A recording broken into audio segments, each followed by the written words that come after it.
Hello class, welcome back to your own YouTube channel be the commercial study. वहीं जहां concept सही। So class आज हम discuss करेंगे अपने बीबीए बीकॉम ऑनर्स के बिजनेस लॉ चैप्टर 12 को, जिसको मैंने अभी यहाँ 11 मेंशन किया है, जिसे नहीं करना चाहिए था, बट इट्स ओके।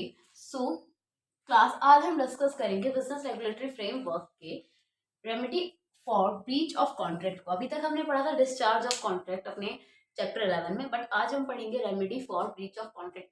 ठीक है, तो ये जानने की आवश्यकता क्यों है, वाई जान लेते हैं अपना कि क्यों जानना है आपको रेमेडी, क्योंकि किस किस तरीके से आप एक कॉन्ट्रैक्ट को हटा सकते हैं, कैंसिल कर सकते हैं। अगर आपके साथ कुछ ऐसा इलीगल या लीगली कोई आप प्रोसेस करते हैं कि किसी कॉन्ट्रैक्ट में आपने डील किए हैं, किसी कॉन्ट्रैक्ट में आप इन्वॉल्व हुए हैं, तो कैसे उस कॉन्ट्रैक्ट में आना है, कैसे उसे जनरेट करना है, कैसे उसे एनफोर्स बाय लॉ कराना है, ये सब तो आपने सीख लिया। बट अब इसको खत्म कैसे, उस कॉन्ट्रैक्ट को ब्रीच कैसे कर सकते हैं, तोड़ कैसे सकते हैं, कौन कौन सी रेमेडी का मतलब क्या होता है, कौन कौन सी विधियां हैं उसको खत्म करने की, उसको तोड़ने की।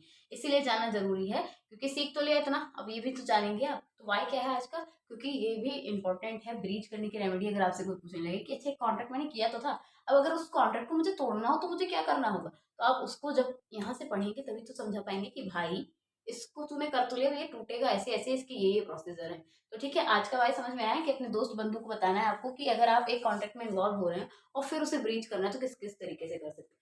तो इसी से पहले, जिससे पहले कि हम अपने टॉपिक को शुरू करें, इससे पहले जानेंगे वर्ड विच में इंस्पायर यू में आज क्या लेके आई हूँ मैं आपके लिए, देखते हैं। सो स्टूडेंट, वर्ड विच में इंस्पायर यू में आज मैं आपके लिए लेके आई हूँ to follow without halt one aim, यानी कि आपको अपने एम के लिए, किसी एक उद्देश्य के लिए अपने, किसको, हॉल्ट का मतलब क्या होता है यहाँ पे, अपने पड़ावों को फॉलो करते रहना चाहिए। जैसे कि आपको 10वीं मंजिल पे जाना है, तो सबसे पहले आप पहली सीढ़ी चढ़ेंगे, फिर दूसरी, फिर तीसरी, फिर ऐसे कर करके आप पूरे 10th फ्लोर पे पहुंच पाएंगे। तो यही कहा गया है कि आपको अगर किसी एक उद्देश्य पे पहुंचना है तो उसके लिए आपको पहले आपको अपने सारे हॉल्ट यानी कि अपने सारे पड़ावों को पूरा करना होगा। देन वही जो पड़ाव होंगे, छोटे छोटे, पहला कदम, दूसरा कदम, तीसरा कदम, वही आपको कहाँ तक ले जा पाएंगे, वही रहस्य होते हैं आपकी सक्सेस के, वही आपको आपकी सक्सेस तक पहुंचा पाएंगे। To follow without halt one aim, there is the secret of success. अपने एम तक पहुंचने के लिए एक सक्सेस होता है, तो वो कौन सा सक्सेस होता है कि आप अपने सारे पड़ावों को क्या कर रहे हैं, फॉलो करते हैं बारीकी के साथ, तभी आप क्या कर पाएंगे, सक्सेस हो पाएंगे। ठीक है, तो ये था आज का वर्ड विच में इंस्पायर यू। ठीक है, अब हम शुरुआत करते हैं अपने टॉपिक की, remedy for breach of topic. तो जानते हैं क्या कहती है हमारी डेफिनेशन इसकी, remedy for breach of contract. So student, क्या कहा गया है remedy of breach of contract की डेफिनेशन में, पार्टीज टू बी लॉफुल, यानी कि जब दो पार्टी लॉ के द्वारा एक कॉन्ट्रैक्ट करती है, ठीक है, लॉफुल कॉन्ट्रैक्ट, जब एक दो पार्टी मिलकर या कोई भी पार्टीज मिलकर लॉफुल कॉन्ट्रैक्ट करती हैं, are bound to perform their respective obligation, तो वो क्या होती हैं, बंधित होती हैं, बाउंड होती हैं, उनको कह दिया जाता है कि आप अगर एक लॉफुल कॉन्ट्रैक्ट कर रहे हैं तो आप दोनों को वो कॉन्ट्रैक्ट फुलफिल करना ही होगा। वो बाउंड होते हैं अपने रेस्पेक्टिव ऑब्लिगेशन में, यानी कि जो भी उनको कर्तव्य पूरा करना है अपने कॉन्ट्रैक्ट में, वो उनको फुलफिल करना होता है, क्योंकि वो एक लॉफुल कॉन्ट्रैक्ट होता है। और लॉफुल कॉन्ट्रैक्ट का मीनिंग क्या होता है कि आपने जो भी प्रॉमिस जिस भी पर्सन से किया है वो आपको फिर फुलफिल करना होगा, क्योंकि आप उनके साथ एक कॉन्ट्रैक्ट में बंधित हो गए हैं। ठीक है, when a party break the contract by refusing to perform his promises, यानी कि जब एक पार्टी, दोनों में से कोई एक पार्टी या दोनों ही पार्टी मना कर देती है, रिफ्यूजिंग टू परफॉर्म, यानी कि जब वो उस परफॉर्मेंस को परफॉर्म करने के लिए मना कर देती है, अपने प्रॉमिस से हट जाती हैं। यहाँ हिज प्रॉमिस लिखा है, जो भी कि आपको विजिबल नहीं होगा मे बी। ठीक है, breach of promise take place, तो जब वो रिफ्यूज कर देती है, मना कर देती है अपने प्रोमिस को फुलफिल करने के लिए, अपनी परफॉर्मेंस को परस्यू करने के लिए, तब वहां पे क्या हो जाता है, ब्रीच ऑफ प्रॉमिस हो जाता है, जिसे हम ब्रीच ऑफ कॉन्ट्रैक्ट भी कहते हैं। क्योंकि जब एक पार्टी ने आपसे जो वादा किया था, जो कॉन्ट्रैक्ट किया था, उसे निभाने के लिए मना कर दिया, उसे पूरा करने के लिए, उसे परफॉर्म करने के लिए मना कर दिया, तो वहां पे क्या होगा, वो कॉन्ट्रैक्ट पूरा तो होगा नहीं, तो उसे क्या कहेंगे, ब्रीच ऑफ कॉन्ट्रैक्ट कहेंगे। तो कब होता है ऐसा, जब वो मना कर देते हैं, या ऐसी बहुत सारी terms and condition situations generate की जाती हैं या हो जाती हैं, जिनकी वजह से ब्रीच ऑफ कॉन्ट्रैक्ट एक प्लेस ले लेता है और वो कॉन्ट्रैक्ट क्या होता है, आधा अधूरा ही रह जाता है। अब कौन कौन सी रेमेडीज हैं हमारे ब्रीच ऑफ कॉन्ट्रैक्ट की, ये जानते हैं। बेसिकली 5 रेमेडीज होती हैं हमारे ब्रीच ऑफ कॉन्ट्रैक्ट की, जानते हैं कौन कौन सी होती हैं।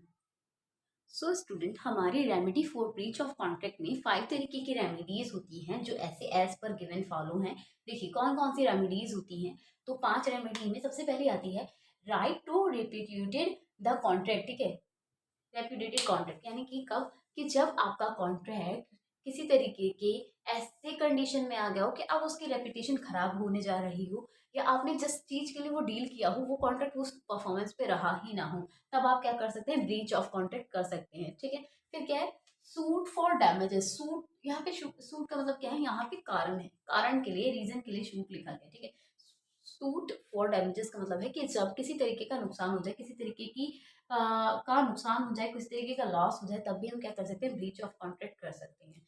फिर क्या है, सूट फॉर स्पेसिफिक परफॉर्मेंस। किसी स्पेसिफिक कारण की वजह से, कुछ स्पेसिफिक होने की वजह से, कुछ कोई नेचुरल डिजास्टर आ गया, या फिर कोई ऐसी सिचुएशन क्रिएट हो गई कि अब वो परफॉर्मेंस किया ही नहीं जा सकता, वो परफॉर्म किया ही नहीं जा सकता, वो कॉन्ट्रैक्ट को हम क्रिएट कर ही नहीं सकते हैं, कंटिन्यूस कर ही नहीं सकते, तो इसे कहेंगे स्पेसिफिक परफॉर्मेंस के कारण क्या हुआ, हमारा ब्रीच ऑफ कॉन्ट्रैक्ट हो गया।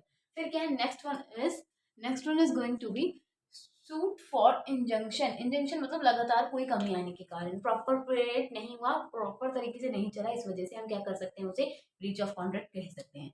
फिर suit for upon quantum merit. ठीक है, क्वांटम मैरिट मतलब कि लगातार कुछ ऐसे बदलाव आए, कुछ ऐसी बुराइयां, ऐसे दोष और ऐसी सिचुएशन क्रिएट हुई कि अब वो ब्रीच ऑफ कॉन्ट्रैक्ट कहलाए जाने लगा। तो ब्रीच ऑफ कॉन्ट्रैक्ट की 5 पॉइंट थे, 5 रेमेडीज थी। कौन कौन की सी रेमेडीज हैं, right to repudiated the contract, suit for damages, suit for specific performance, suit for injunction, फिर क्या, suit for upon quantum merits. ये थी हमारे 5 रेमेडीज ब्रीच ऑफ कॉन्ट्रैक्ट की। तो होपफुली क्लास बहुत अच्छे से, छोटे से टाइम पीरियड में, एक वन शॉट में आपको पूरी क्लास बहुत अच्छे से समझ में आ गई होगी। कॉट ऑफ द डे भी आपको बहुत पसंद आया होगा।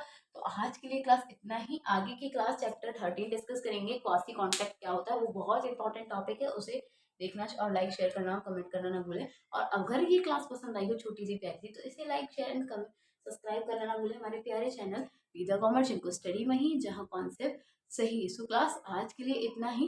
Take care, bye bye.